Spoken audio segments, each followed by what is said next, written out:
సృష్టించాలని ప్లాన్ చేస్తే సంపద అక్కడ ఎవరికాడు సంపాదించుకుంటున్నాడు. హైదరాబాదులో, నాట్ ఇన్ ఆదిలాబాద్, కరీంనగర్, మహబూబ్ నగర్, నిజామాబాద్, అక్కడెక్కడ ఎందుకు సంపద సృష్టించలేదు ఈయన?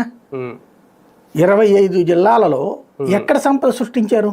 23 జిల్లాల్లో లెక్కేసుకుంటే ఒక్క హైదరాబాద్లో సంపద, అదే ఆయన సృష్టించేది ఏంది? ఇవాళకి కూడా సంపద ఎవడన్నా ఆగుతోంది అక్కడ? రాజశేఖర రెడ్డి వచ్చినప్పుడు సంపద లేదా? లేకపోతే ఎవరున్నప్పుడు సంపద లేదు? బేసిక్గా మనం చెయ్యాల్సింది చేయడం మానేసి ఏదో చేస్తున్నామన్న ఒక భ్రమ కల్పించేటటువంటి ప్రయత్నం, పడికట్టు పదాల మాయాజాలపు హాస్యోక్తే సంపద సృష్టి. 40 సంవత్సరాలు ఎందుకు సంపద సృష్టించలేదు? వెంటనే ఏం చెప్తారు?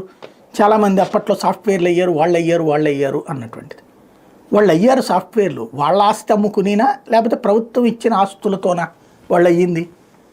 దెన్ ప్రభుత్వం అనేటటువంటిది ఒక ఫెసిలిటేటర్. మరి నువ్వెందుకు ఇక్కడ ఏం చేస్తావు? సంపద సృష్టిస్తానని ఎందుకు చెప్పడం? నువ్వు ఫెసిలిటేటర్ అని నువ్వే చెప్తున్నావు కదా. ప్రభుత్వం డబ్బులు ఇవ్వడానికి సంపద లేదు, సంబంధం లేదని చెప్తున్నావు కదా.